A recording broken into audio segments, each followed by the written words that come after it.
Vamos abrir as nossas Bíblias no livro de Josué, capítulo 2, do 8º versículo ao versículo 21. Está escrito assim na santa palavra do Senhor: Antes que os espias se deitassem, foi ela ter com eles ao eirado e lhes disse: Bem sei que o Senhor vos deu essa terra, e que o pavor que infundis caiu sobre nós, e que todos os moradores da terra estão desmaiados, porque temos ouvido que o Senhor secou as águas do Mar Vermelho diante de vós, quando saíeis do Egito, e também o que fizeste aos 2 reis dos amorreus, Seom e Og, que estavam além do Jordão, os quais destruístes. Ouvindo isso, desmaiou-nos o coração, e em ninguém mais há ânimo algum por causa da vossa presença, porque o Senhor vosso Deus é Deus em cima nos céus e embaixo na terra. Agora, pois, jurai-me, vos peço, pelo Senhor, que assim como usei de misericórdia para convosco, também dela usareis para com a casa de meu pai, e que me dareis um sinal certo de que conservareis a vida a meu pai e a minha mãe, como também a meus irmãos e a minhas irmãs, com tudo o que tem, e de que livrareis a nossa vida da morte. Então lhe disseram os homens: A nossa vida responderá pela vossa, se não denunciardes essa nossa missão. E será, pois, que, dando-nos o Senhor essa terra, usaremos contigo de misericórdia e de fidelidade. Ela então os fez descer por uma corda pela janela, porque a casa em que residia estava sobre o muro da cidade. E disse-lhes: Ide-vos ao monte, para que porventura vos não encontrem os perseguidores. Escondei-vos lá 3 dias, até que eles voltem, e depois tornareis o vosso caminho. Disseram-lhe os homens: Desobrigados seremos desse juramento que nos fizeste jurar, se vindo nós à terra, não atardes esse cordão de fio de escarlata à janela por onde nos fizestes descer. E se não recolheres em casa contigo teu pai e tua mãe, e teus irmãos e toda a família de teu pai, qualquer que sair para fora da porta da tua casa, o seu sangue lhe cairá sobre a cabeça, e nós seremos inocentes. Mas o sangue de qualquer que estiver contigo em casa caia sobre a nossa cabeça, se alguém nele puser mão. Também, se tu denunciardes essa nossa missão, seremos desobrigados do juramento que nos fizeste jurar. Então ela disse: Segundo as vossas palavras, assim seja. Então os despediu, e eles se foram, e ela atou o cordão de escarlata à janela. Vamos orar mais uma vez. Deus, diante da sua presença estamos, e sua palavra acabou de ser aberta e lida nesse local. Pedimos que o Senhor venha nos abençoar de tal maneira a ponto de sermos transformados pela sua lei.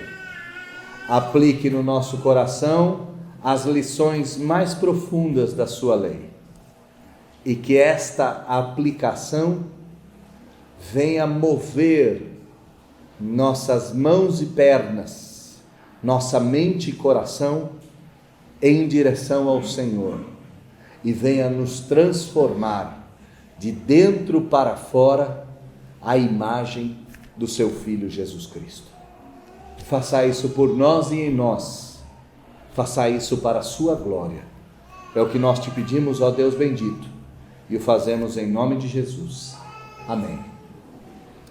Há um texto de José Ortega y Gasset na obra A Rebelião das Massas, que vale a pena ser lido nesse início desse sermão. Eu peço a vossa atenção para ouvirmos e compreendermos o que esse texto nos diz. O autor nos escreve o seguinte: Observai os que vos rodeiam e vereis como avançam perdidos em sua vida. Estes vão como sonâmbulos, dentro de sua boa ou má sorte, sem ter a mais leve suspeita do que lhes acontece. Ouvi-lo-eis falar em fórmulas taxativas sobre si mesmos e sobre seu contorno, o que indicaria que possuem ideias sobre tudo isso. Porém, se analisais superficialmente essas ideias, notareis que não refletem muito, nem pouco, a realidade a que parecem referir-se. E se aprofundeis na análise, achareis que nem sequer pretendem ajustar-se a tal realidade. Pelo contrário, o indivíduo trata com elas de interceptar sua própria visão do real, de sua vida mesma. Porque para estes, a sua vida é inteiramente um caos, onde todos estão perdidos.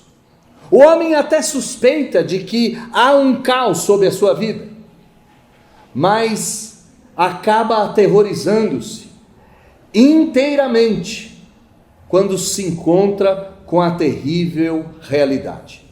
E procura ocultá-la com um véu fantasmagórico onde tudo está muito claro. Não lhe interessa, não interessam a esses homens que suas ideias sejam verdadeiras. Apenas se apegam a elas com intenção de defender a própria vida. Como espantalhos, apenas afugentam a realidade. Já o homem de mente lúcida é este que se liberta dessas ideias fantasmagóricas e consegue olhar a vida de frente e se convence de que há um problema ao seu redor e se sente extremamente perdido. Como isso é a pura verdade, a saber que viver é perceber que se está no meio do caos e perdido, quem o aceita já começa a encontrar-se. Quem aceita a realidade da própria vida já começou a descobrir a realidade e já está firme. Instintivamente, este é como um náufrago que busca algo para se agarrar. E esse olhar trágico, sim, diante do caos, é a única coisa capaz de fazer com que esse homem se salve. Estas são as únicas ideias verdadeiras, diz o autor. As ideias dos náufragos que se seguram numa tábua de salvação. O resto é retórica, o resto é farsa, o resto é mentira espelhada ou fantasiada de verdade. Quem não se sente perdido, perde-se para sempre. Quem não percebe o caos, nunca se salva. Quem não topa com a miséria da própria realidade, jamais poderá mudá-la. José Ortega y Gasset viu a realidade como nenhum outro. Ele percebeu que os homens vivem uma grande farsa, escondidos atrás de ideias fantasmagóricas, e aqui fantasmagóricas não tem nada a ver com fantasma, fantasmagóricas são aquelas coisas ilusórias, translúcidas, que fingem ser uma coisa que não são. Os homens afugentam a realidade, não ousam encará-la, mas o único que vê a realidade, que vê a miséria, que vê a miséria dos homens, que vê o caos, que vê a dor, que vê o sofrimento, é o único capaz de se libertar. Agostinho disse, séculos antes de José Ortega y Gasset, antes de Deus poder libertar-nos, precisamos desenganar a nós mesmos. Eu vou repetir, antes de Deus nos libertar, precisamos individualmente, a cada um de nós, aprendermos a nos desenganar.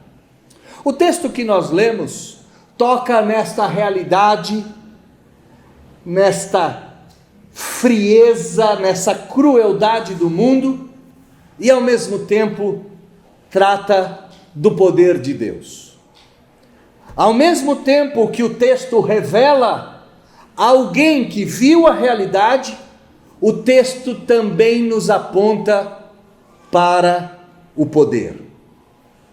Nos versículos que antecederam ao versículo 8 que nos foi lido, Josué havia enviado dois homens que eram espiões, e esses homens adentraram em Jericó.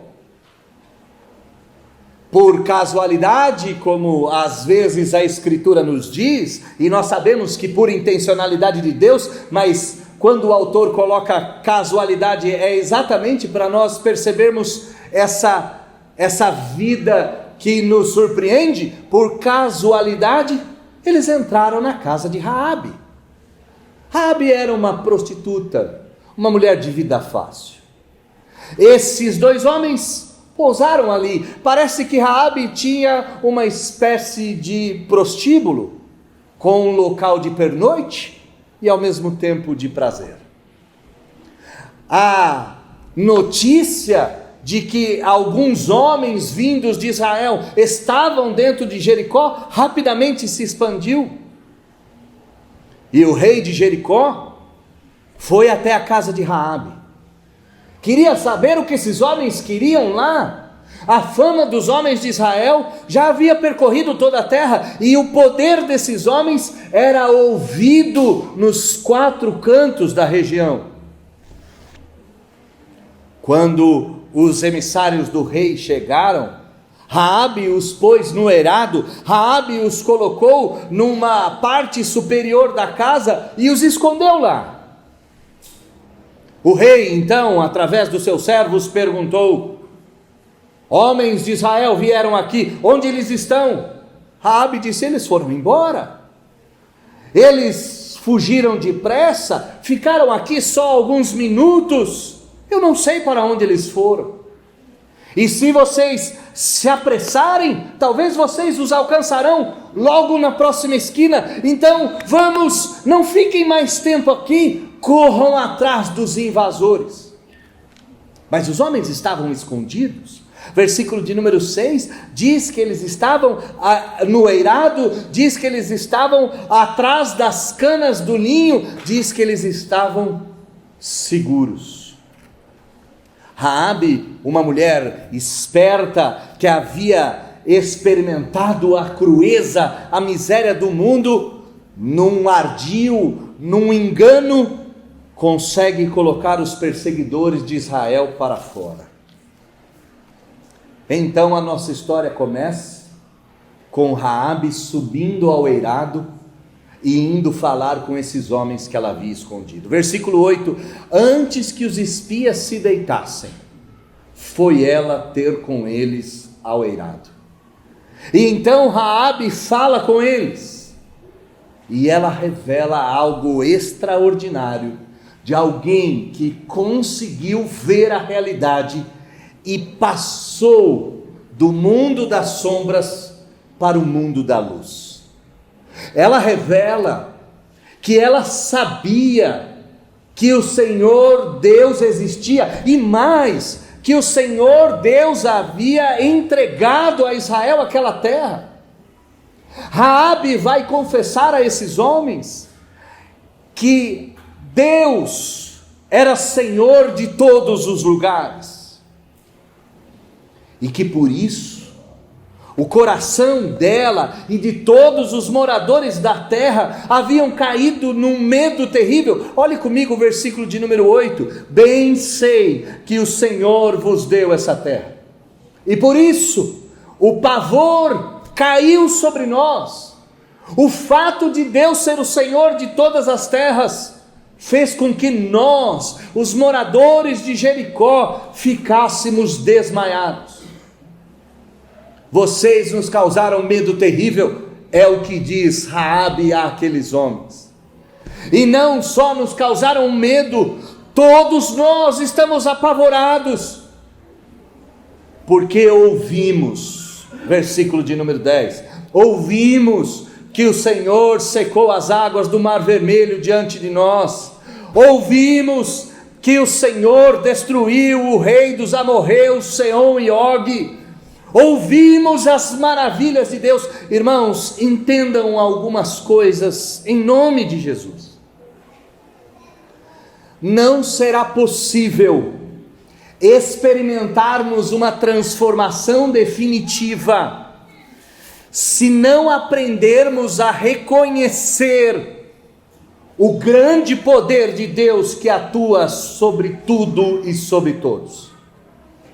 Raabe diz a esses homens: sabemos que o Senhor Deus vos deu essa terra. Raabe diz a esses homens: sabemos que o Senhor secou as águas do Rio Vermelho, do Mar Vermelho, perdão. Sabemos que o Senhor destruiu os inimigos de Israel. Há muito que teólogos liberais vêm questionando o fato de Israel ter atravessado o Mar Vermelho em terra seca. Invenções e discussões tolas têm sido apresentadas para dizer que aquilo foi meramente um fenômeno climático.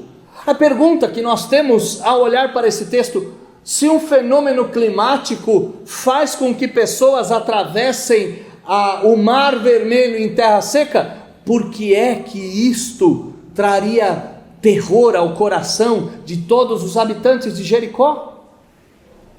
Não foi um fenômeno climático.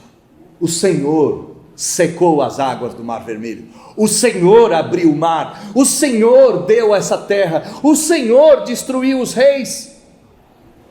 E quando nós ouvimos essas coisas, versículo 11, quando nós soubemos disso, o povo se desanimou, o povo perdeu a coragem.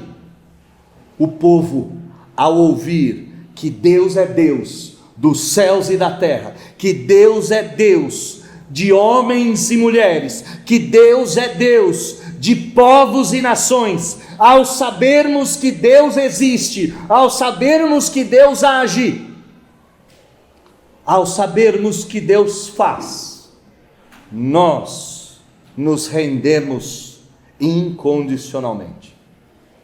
A maior necessidade que temos, irmãos, para abandonarmos um mundo das sombras, um mundo da ignorância, um mundo da tolice, um mundo onde a realidade não é o mundo real. A primeira e maior necessidade que temos é de conhecermos a Deus por meio daquilo que Ele fez.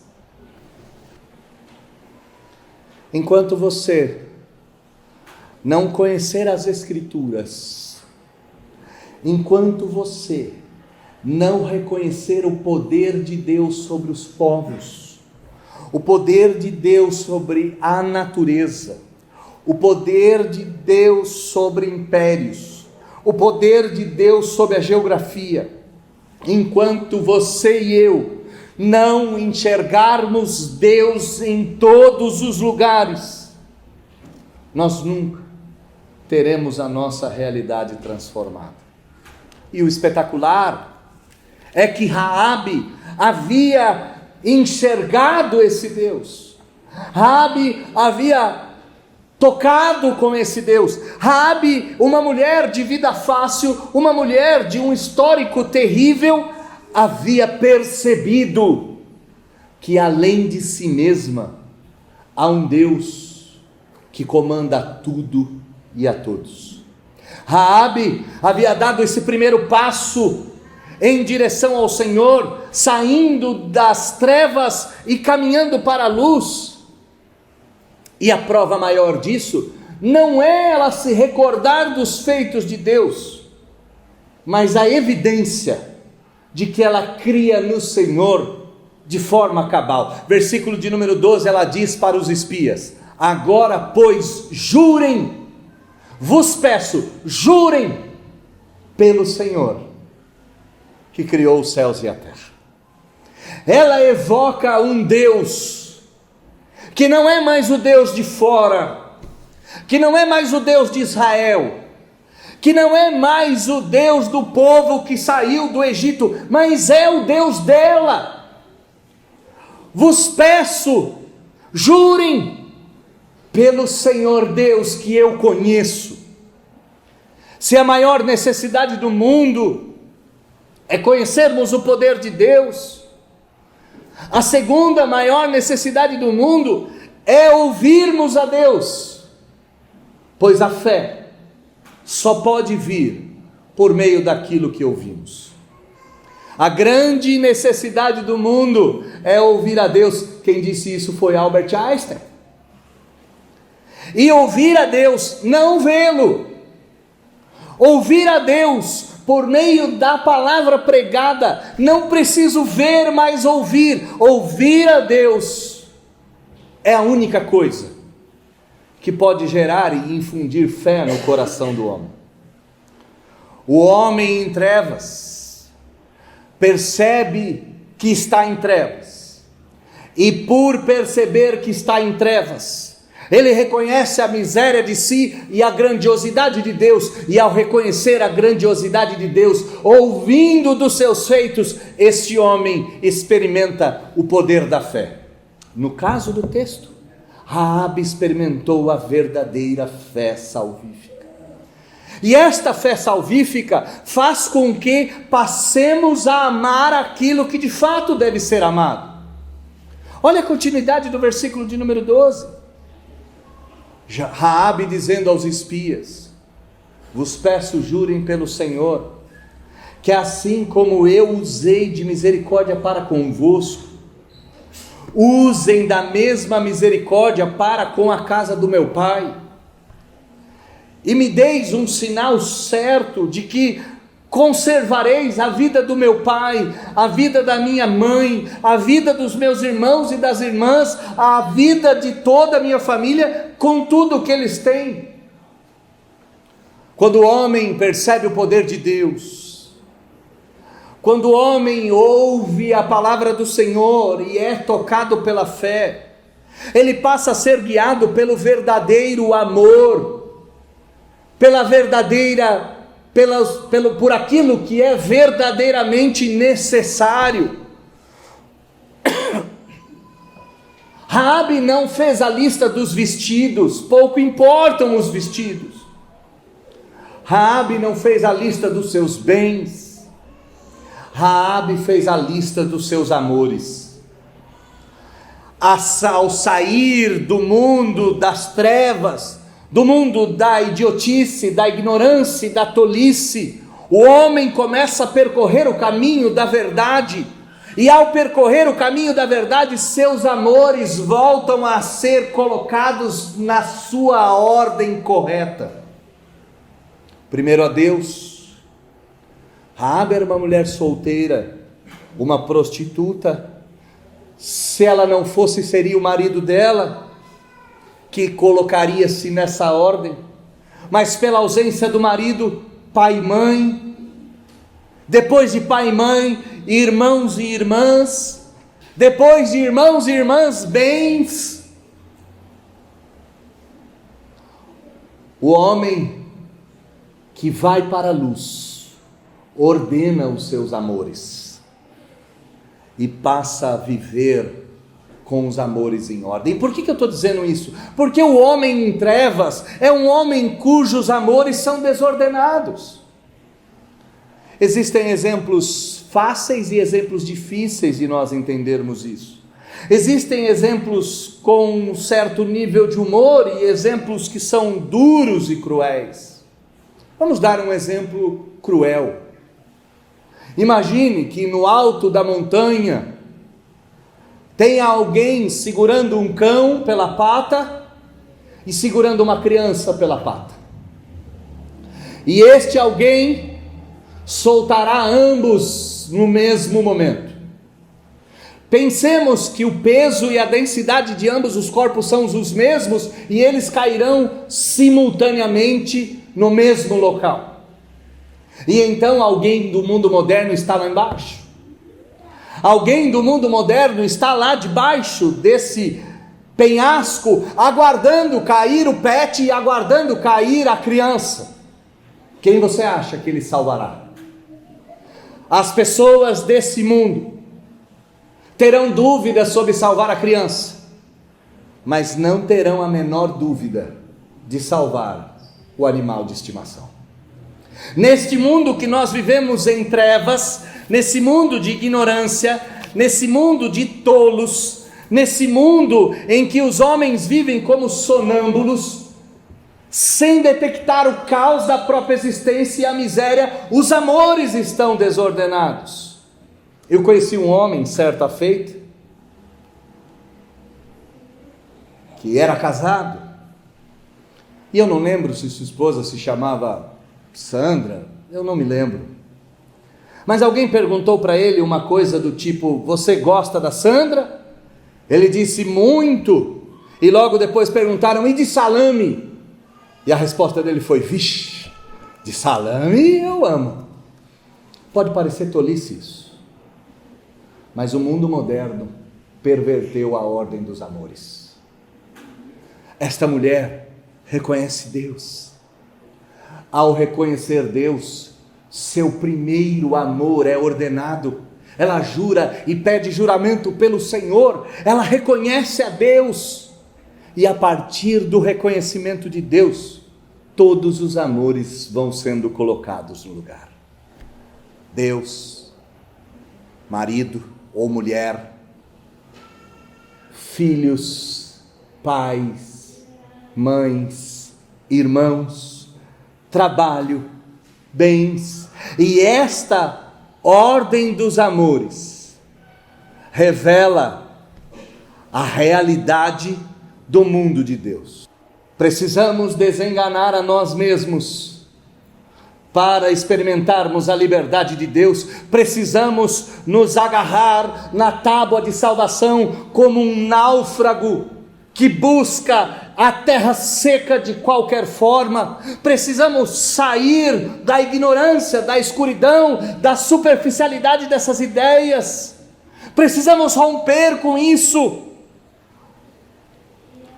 E se o homem não perceber que o salário do pecado é a morte, se o homem não perceber que a solução do pecado é o amor de Deus em Jesus Cristo, esse homem nunca sairá das trevas para a luz.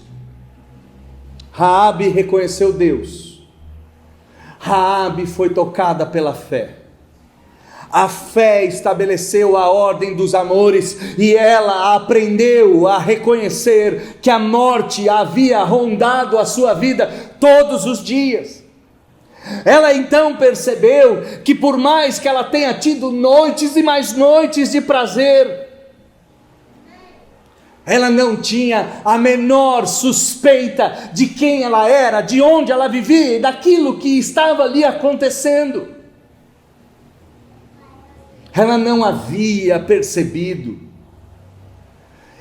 durante toda a sua vida, que há um cheiro de morte no ar, e que a morte existe por causa do pecado, e que essa morte não tardaria a chegar.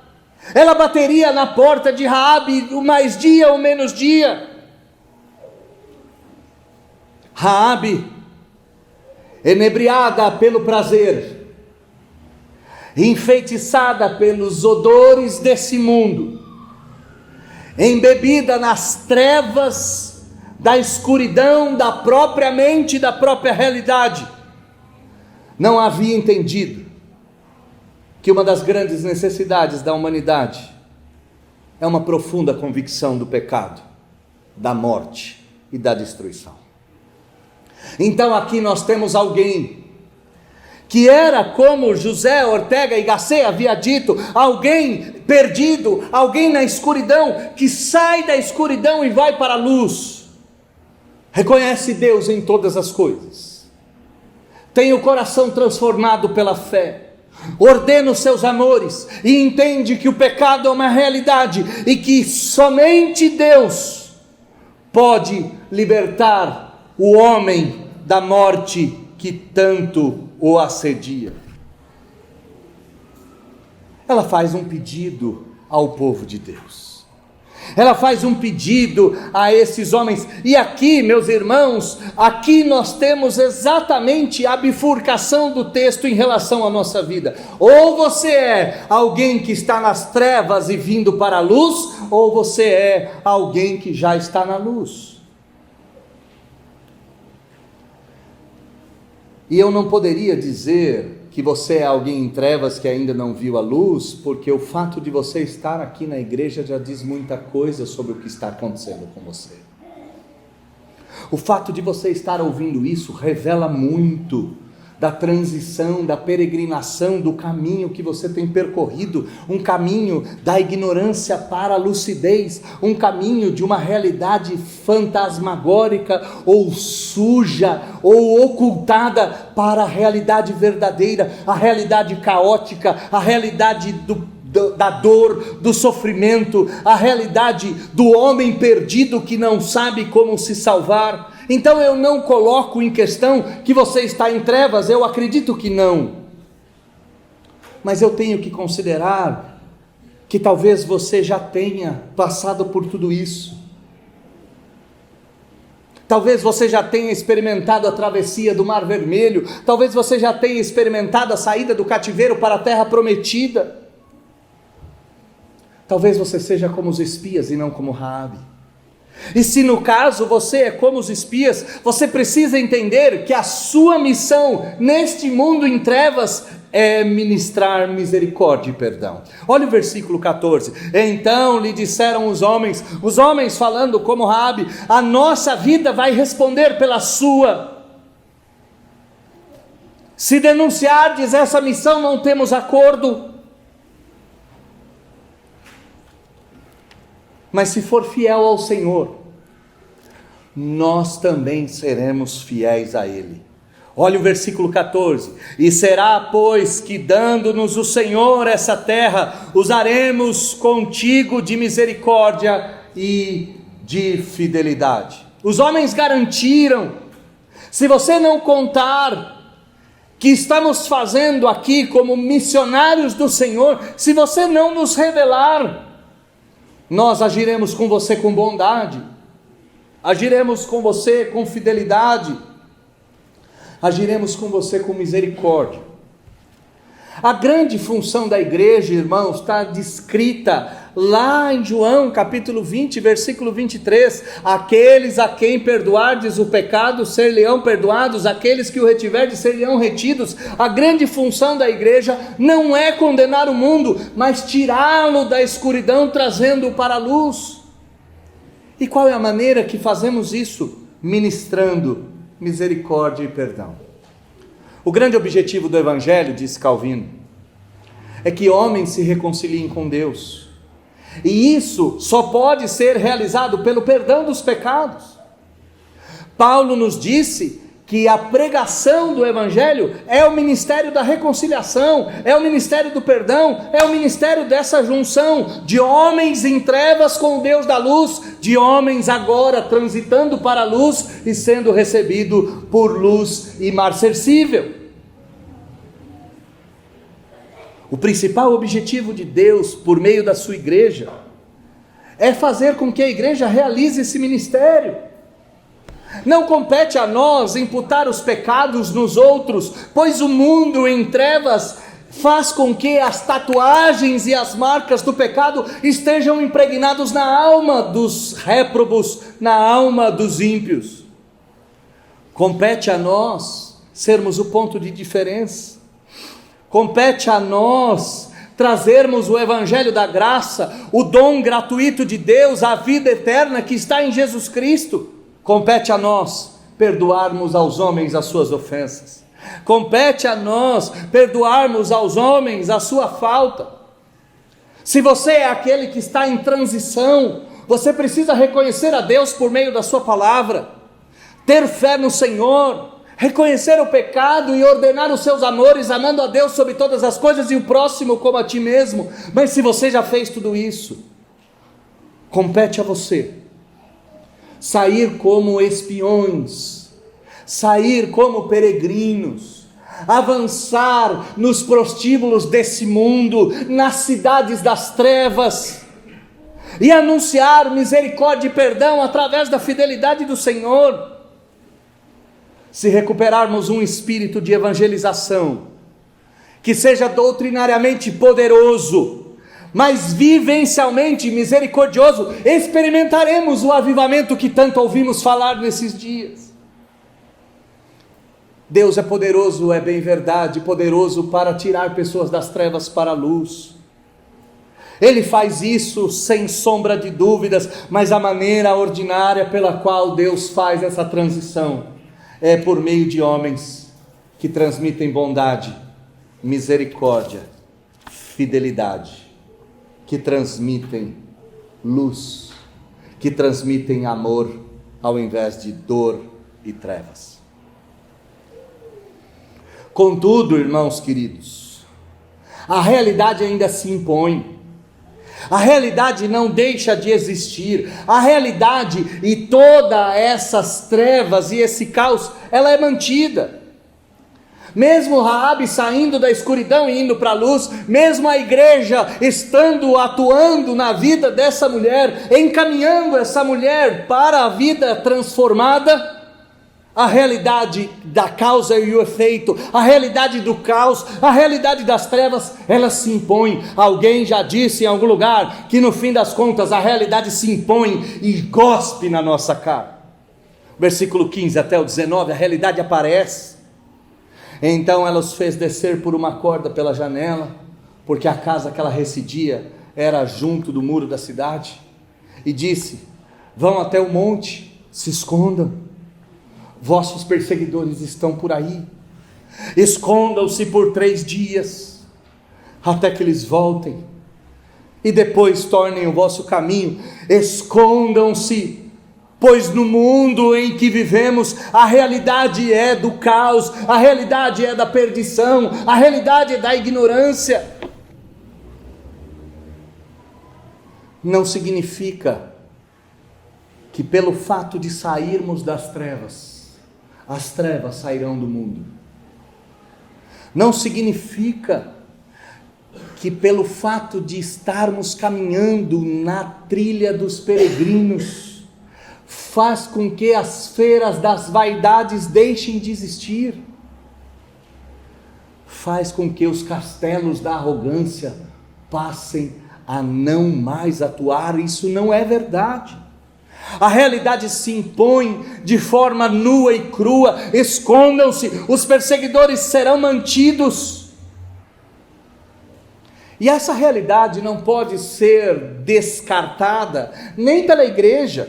Olha o versículo 17, os homens da igreja, os espias, os peregrinos, aqueles que foram espiar a terra, olham para a mulher e diz: se nós não tivermos a sua parte do trato, estamos desobrigados de fazer qualquer coisa por você. Desobrigados estamos ou seremos desse juramento, se vindo nós à terra prometida, não estiveres atado um cordão de fio escarlata na janela por onde nos fizesse descer. A realidade deve ser entendida, meus irmãos. Se não houver um sinal de que as pessoas estão saindo das trevas para a luz, não temos nada a fazer por elas, a não ser dizer: o sangue estará sob a sua própria responsabilidade. A realidade não significa que Cristo ama a todos. E nós não podemos ser levianos em sairmos por aí dizendo a torto e a direito: Jesus te ama, porque se Jesus amasse a todos, tenho absoluta certeza de que todos estariam salvos em Jesus Cristo. Os salvos têm marcas, os salvos são impactados, os salvos são tatuados, os salvos são rasgados, os salvos são manchados de tinta escarlate. E a igreja, olhando para Raabe por meio dos 2 espias, diz: se não houver a corda na porta, se não houver a corda no muro, se não houver a corda na janela, a corda vermelha, e se não recolhestes dentro de tua casa, pai, mãe, irmãos e toda a família, se não demonstrardes que os amores estão na ordem certa, que houve transformação, se não temerdes a morte virá beijar-lhe a boca, Raabe, como tantas vezes beijou-lhe sem que você se desse conta. Qualquer que sair para fora da porta da tua casa, versículo 19, o sangue cairá sobre a sua cabeça, e nós, a igreja, seremos inocentes, pois nós amamos e continuamos amando, quando percebemos que aquele alvo do nosso amor é de fato alguém dos nossos. Mas quando a igreja percebe que todo o seu empenho e todo o seu esforço não tem gerado transformação, a igreja simplesmente é nua e crua e apresenta a realidade da causa e do efeito. Se não demonstrardes transformação, estarás pela própria conta. Se não se comprometerdes com o evangelho, empenhando a própria palavra e a própria vida, somos desobrigados de nos empenharmos com a sua vida. Olha o versículo 20, se tu denunciardes essa missão, se você se bandear para o lado dos inimigos da ignorância, se você retroceder do seu caminho, se você, ao invés de apoiar o povo santo, você se opuser ao povo santo, o povo santo e o Deus do povo santo se desobriga de qualquer compromisso com esse povo que ainda permanece em trevas. Mas qual é a resposta de Raabe diante da dureza da realidade, diante dos perseguidores, diante da necessidade de demonstrarmos sinais visíveis, diante de colocarmos os nossos amores em ordem e passarmos a viver de acordo com eles, amando a Deus, amando os nossos cônjuges, amando os nossos familiares, colocando todos esses debaixo da nossa guarida? Qual é a resposta que ela dá? Versículo de número 21, ela diz: assim seja segundo as vossas palavras. Sabe, meus irmãos, quando nós olhamos essa realidade feia, essa realidade de perseguidores, essa realidade de sinais e de evidências, quando nós olhamos essa frieza, essa crueldade, nós, os crentes, não podemos nos enganar, pois por mais que pareça que o mundo é caótico e sem sentido, por mais que pareça que o mundo caminha para a sua própria destruição e vive em trevas absolutas, devemos saber que tudo, no fim das contas, até a própria realidade, coopera para o bem daqueles que amam a Deus. Um teólogo batista disse que o mundo inteiro está ordenado e organizado de forma que tudo vá de encontro à necessidade do povo de Deus. O mundo está ordenado e organizado de tal forma que, por mais que os ímpios acreditem no caos e na dor e na perseguição, no nosso caso, tudo vai de encontro às nossas necessidades, até mesmo a apresentação da dor, do sofrimento, da perseguição e do mal. Raabe está saindo das trevas para a luz. Raabe está reconhecendo o poder de Deus no mundo. Raabe está começando a vivenciar a fé. Raabe está começando a ordenar os seus amores do jeito certo. Raabe sente a dor do pecado e da morte e quer fugir disso de qualquer forma. Raabe está sendo ajudada pela igreja. Sim, a igreja está lá agindo com misericórdia e com amor. A própria realidade está conspirando a favor dessa mulher. Por mais que ela seja dura, tudo está sendo organizado. E então, no fim da nossa história, na última linha do versículo de número 21, diz que ela Raabe atou o cordão vermelho na ponta da sua janela. Irmãos, eu não sei se você percebe o simbolismo do que está acontecendo aqui, mas talvez se você ainda não percebeu, eu quero te levar mais uma vez para o Egito das trevas em que o povo de Deus se encontrava. O Egito onde os homens viviam sem ter a suspeita de que estavam perdidos. O Egito em que os homens falavam de forma taxativa sobre si mesmo, a ponto de Faraó se julgar um semideus. No Egito que não se dava conta da realidade caótica e profana com que todos estavam inseridos. O Egito, em que homem algum conseguia enxergar um palmo na frente do próprio nariz, mesmo se achando o mais sábio dos homens. Nesse Egito, Moisés é levantado como libertador. E em meio a uma chuva de pragas, em meio a uma inundação de sofrimento e de horror, em meio aos deslizamentos da ira de Deus naquele povo, diz-nos a Bíblia que o povo de Deus deveria, num dia específico, pegar o sangue de um cordeiro, sangue vermelho, e passar nas ombreiras das suas portas. Naquela noite, o anjo da morte passaria sobre o Egito. O anjo da morte estaria sobrevoando o mundo caótico e em trevas do Egito, com vistas a destruir o Egito. O anjo da morte estaria presente naquele dia para matar todos os primogênitos, para matar todos os animais, para executar juízo sobre o Egito e acabar com essa ignorância coletiva que estes homens viviam. Mas o sangue, diz-nos o versículo 13 do capítulo 12 de Êxodo, o sangue vermelho seria o sinal para indicar que naquela casa havia tido transformação.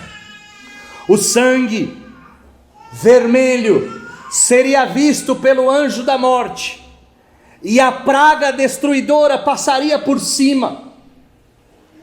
O anjo veria o sinal vermelho, e diferentemente da nossa cultura, que o sinal vermelho diz que nós devemos parar, o sinal vermelho demonstraria que o povo havia saído das trevas, estando caminhando para a luz. Raabe vai pegar uma fita vermelha, e diferentemente de marcar os seus umbrais, marcará a sua janela. E essa marcação será exatamente aquilo que livrará Raabe da morte, demonstrando que ela havia experimentado todo o poder do sangue sobre a vida dela. Quando nós olhamos para o Novo Testamento, a Bíblia nos diz que o sangue de Jesus é o que nos livra do anjo da morte. Quando nós olhamos para o Novo Testamento nos diz que não é um cordão escarlata pendurado na janela, não é um pouco de sangue sobre a verga da porta, mas é o sangue de Jesus que salpicou aquele madeiro e sujou aquela terra, é que nos livra do anjo da morte. Só há uma maneira, meus irmãos queridos, de definitivamente abandonarmos o mundo das trevas, como náufragos que se agarram na tábua de salvação. Só há uma tábua de salvação a qual nós podemos nos apegar, e essa tábua de salvação tem o mesmo formato da cruz que dependurou o nosso Salvador. essa tábua está manchada de tinta vermelha. Essa tábua será a tábua com que o anjo da morte verá e passará por cima de nós. Essa tábua será a tábua da nossa salvação. Spurgeon disse que a grande necessidade do mundo é reconhecer que existe um Cristo para as minhas maiores necessidades. A grande necessidade do mundo é reconhecer que existe um sangue que nos liberta de todo pecado. A grande necessidade do mundo é reconhecermos que existe uma cruz, a qual eu e você podemos nos agarrar, tendo absoluta certeza de que seremos poupados no dia da destruição. Raabe é o exemplo a ser seguido nesta manhã, da mulher que saiu das trevas e reconheceu a luz. E a marca não poderia ser outra, a não ser o sangue de Jesus. Quer saber qual é o fim da história de Raabe? Raabe será mãe de Boaz. Boaz, o mesmo Boaz que foi tataravô de Davi, o mesmo Davi que foi o grande rei de Israel, precursor de Jesus Cristo. O sangue de Jesus nos tira do desespero detectado por José Ortega y Gasset e nos leva para o reino verdadeiro da esperança, do amor e da luz. Siga os passos da mulher do lenço vermelho, ou melhor, siga os passos do homem que derramou o seu vermelho sangue no chão dessa terra. E ao seguir os passos dele, tenha certeza que o anjo da morte jamais te tocará, seja hoje, amanhã ou para todo sempre. Feche seus olhos, vamos orar.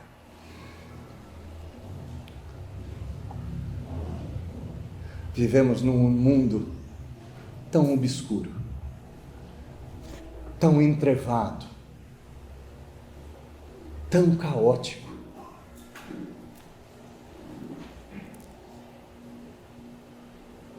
Que é mais fácil vivermos a ignorância, de ignorarmos a realidade, do que encararmos a própria miséria da nossa existência. Contudo, Deus só irá nos libertar se sinceramente percebemos que estamos perdidos. E esta mulher da história desta manhã percebeu que estava perdida ao reconhecer que existia um Deus lá fora. E ao reconhecer que existia um Deus lá fora, surpreendentemente esse Deus passou a ser o Deus de dentro do coração dela. Seus amores foram equalizados. Sua vida foi salva. Passou a ouvir a igreja e a fazer parte dela. É bem verdade que a realidade continuou nua e crua, homens continuaram matando, perseguindo, ainda havia necessidade de demonstrar sinais. Mas essa mulher já tinha o maior sinal de todos, que era uma fita vermelha amarrada na janela. Que assim como a igreja do Antigo Testamento possuía o sangue vermelho sobre a porta das suas casas, essa mulher tinha a fita vermelha sobre si, que não podia ser outra coisa, a não ser o símbolo do Antigo Testamento, de que o sangue vermelho derramado sobre nós nos livraria da morte eterna e do pecado para sempre. Raabe possuía sobre si o sangue de Jesus, e é o sangue de Jesus que garante que saímos das trevas e vimos para a luz. Deus bendito, suplicamos ao Senhor, por graça e por misericórdia, que o Senhor ajude meus irmãos nessa manhã a continuarem o caminho da peregrinação por meio do sangue, saindo das trevas e indo para a luz. Ajude-os, Deus, em nome de Jesus, ajude essa igreja, para que no caminho do peregrino, em direção à Nova Jerusalém, a um mundo de luz e de amor, meus irmãos, não se desviem nem para a direita nem para a esquerda, e não retrocedam, fazendo pactos com o mundo, cumprindo seus juramentos, descumprindo seus juramentos, deixando de amar na ordem certa e passando a flertar com a morte. Não permita com que meus irmãos retrocedam a caminhada que começaram há tantos anos. Mas ao mesmo tempo eu lhe suplico que o Senhor toque na vida de crentes que estão há mais tempo caminhando, que fazem mais anos que estão nessa guerra, que esses crentes hajam com misericórdia e com amor na vida desses tantos que estão saindo das trevas para a luz, que essa igreja haja com misericórdia. Contudo, não tenha a tolice de imaginar que somente pelo sangue de Jesus e o sinal evidente desse sangue é que pessoas serão salvas. Ajude essa igreja a ajudar a outros a entrarem no caminho do peregrino e experimentarem a plena salvação. O seu sangue é poderoso para fazer muito mais do que pedimos, do que pensamos ou do que sonhamos. Confiamos no sangue de Jesus sobre nós. Confiamos na tinta escarlate sobre os umbrais. Confiamos na corda vermelha na nossa janela. Confiamos em Jesus Cristo. Oramos por causa dele e nele, nesta manhã, em nome de Jesus. Amém.